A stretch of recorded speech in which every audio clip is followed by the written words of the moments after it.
Hey guys, good morning. Welcome back to our channel, Dayton Squad. So on today's video, as I've promised, after posting the video about the travel ban being lifted on February 1 of 2021, on today's video, we are going to talk about the different categories of travelers that are allowed to enter the Philippines starting February 1 of 2021.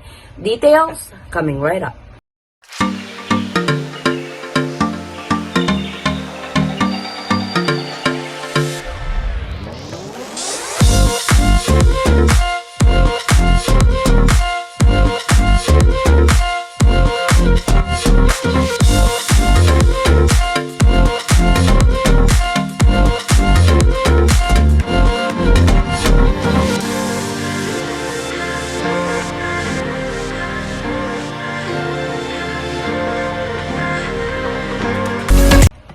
So for today's reference is coming from the Bureau of Immigration Facebook page that they have posted yesterday on a press release on who can travel to the Philippines starting February 1. Let's get to it.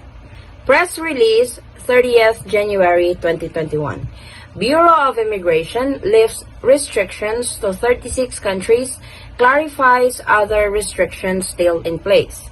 Manila, Philippines. The Bureau of Immigration announced that they will be lifting the travel restrictions on the 36 countries with reported cases of new COVID-19 variants starting February 1, following a directive from the Interagency Task Force Against Emerging and Infectious Diseases or IATF. However, Bureau of Immigration Commissioner Jaime Morente clarified that other travel restrictions remain in place. We are still limiting the entry of foreign nationals to the country, following the IATF, said Morente. Generally speaking, tourists are still not allowed to enter the country, he added. Current restrictions only allow the entry of the following. Number 1, accredited foreign diplomats and personnel of accredited international organizations such as the World Health Organization and the United Nations. Number 2, foreign dignitaries. Number 3, those for medical and emergency cases, including their medical escorts. Number 4, foreign spouse and minor children of Filipinos, children with special needs, regardless of age of Filipinos.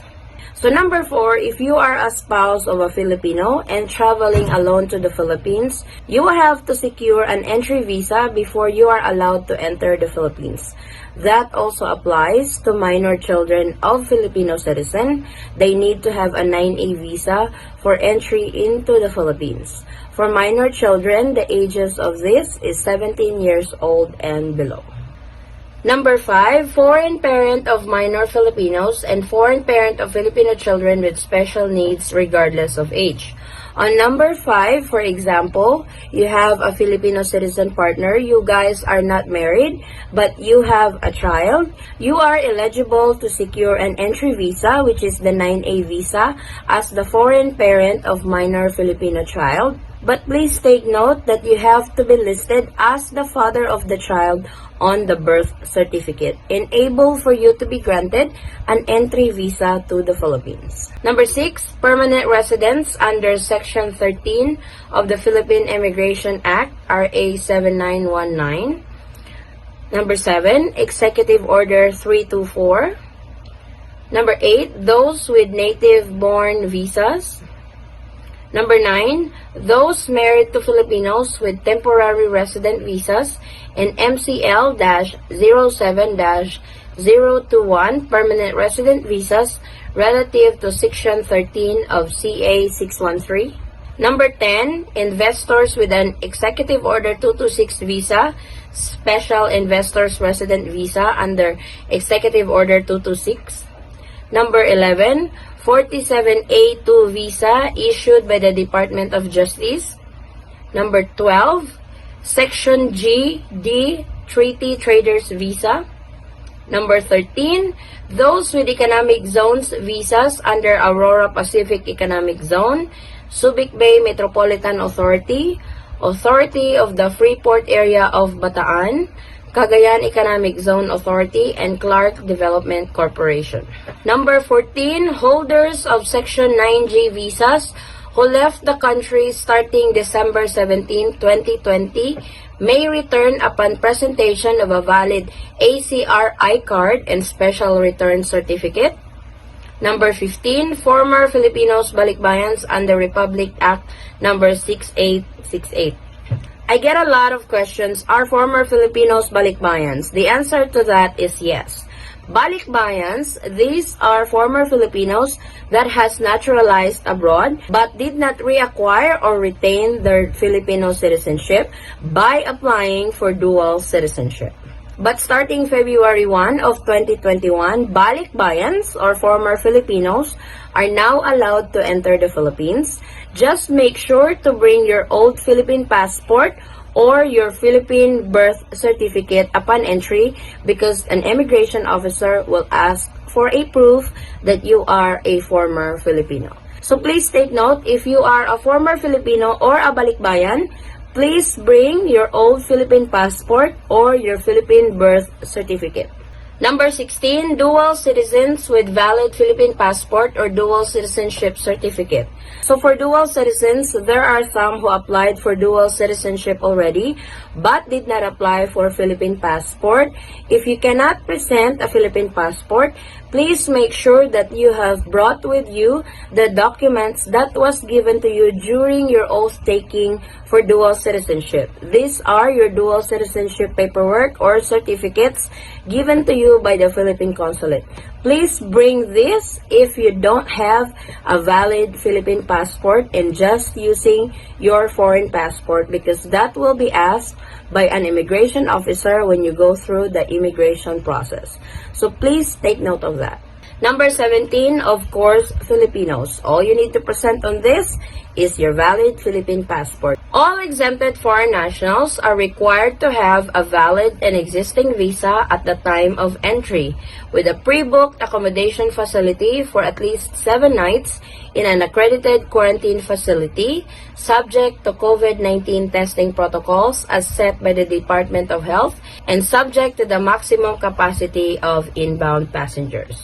I will have a separate video on the new arrival process starting February 1 on what to do, on what to fill out, what to pre-book, and all that stuff. The new protocol for arriving passengers to the Philippines starting February 1 of 2021. I am not going to put that in this video to avoid confusion. We will have that, like I said, we will have that on a separate video so I can explain it better, so I can inline the guidelines of the new arrival protocols in Manila. I will also be updating you guys on the new arrival protocols for MACTAN Cebu International Airport as well as Clark International Airport. So please keep an eye on the video on our travel update channel. I hope this video has made it clear to everyone on who can travel to the Philippines or who are allowed to enter the Philippines starting February 1 of 2021. If you have any questions, feel free to comment down below your concerns and I will try to answer it as much as I can. As long as I know the answer, but usually I would call the right agency to confirm if my answers are correct. So please, feel free to comment down below if you have any concerns on these new guidelines from the Bureau of Immigration. Thank you so much guys for watching. If you find this video helpful, please give it a thumbs up and share it with your friends and family whom you know that can use this video as reference. If you are new to our channel, welcome. We do travel updates. And if you are not a subscriber yet, please consider subscribing. And don't forget to hit that notification bell so you will be notified on updates like this. And to our subscribers and new subscribers, thank you so much for the continued support and trust to our channel, The Eaton Squad. I hope to see you guys on our next travel update. Stay safe, stay healthy, and God bless everyone. Bye! Alright.